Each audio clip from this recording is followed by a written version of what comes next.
What's up, y'all? This is barber advice I wish I knew when I first started cutting hair. Number one, learn from others, but never try to cut like anyone else. Your vision is your vision. Yes, there's a right and a wrong way to do things, but at the end of the day, the way that you cut is the way that you cut. Your fade won't always look like the barbers next to you. Especially as a new barber, this is something that I had to learn. You're gonna be in the shop with other barbers who sometimes have been cutting hair for 15 plus years.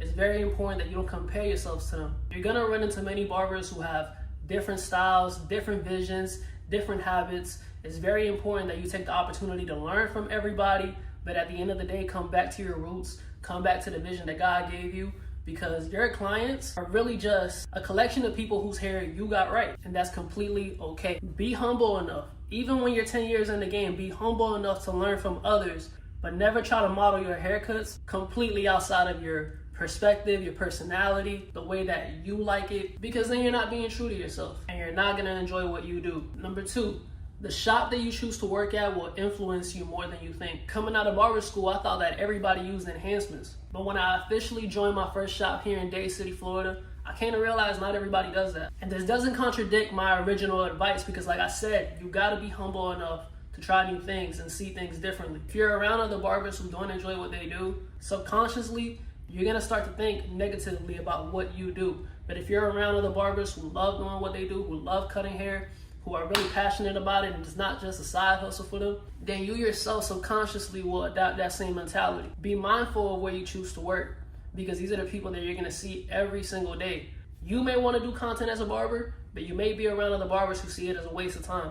And that's just what comes with it. This falls back to being true to yourself and the vision that God gave you for your life. The moment you feel like you're getting worse, that's actually the moment you're getting better. As you continue to grow in your craft, you're gonna realize that things that you thought looked good back then, you look back on it and you realize, man, it was actually garbage, but it's cool. Even in my third year of barbering, there's so many times where I feel like I'm not doing good enough or my fade isn't as good as the barbers next to me. Year one, you may have thought that your fades were all that. Maybe your scissor work was good enough.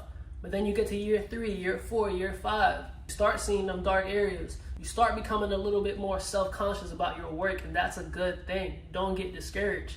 It doesn't mean you're getting worse. It actually means you're getting better because you're starting to see the difference. You're developing what we call the barber's eye. So don't be so hard on yourself. Just know that every barber goes through that, whether they like to admit it or not. Invest in quality tools, but you don't need every single new clipper that drops, every new trimmer that drops, the new shaver. Before you know it, you're gonna have 20,000 clippers in your station.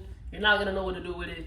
You really only need about 2 or 3 clippers, 2 trimmers, 1 to debulk, 1 to line up, a good quality shaver. Maybe get you one of them Uno ones along with it so you can get the little mustache area or some tight areas. They come a long way. Believe it or not, being a barber takes a lot of faith. With that being said, if you don't feel like God is calling you to be a barber, I would go and seek what it is that He wants you to do.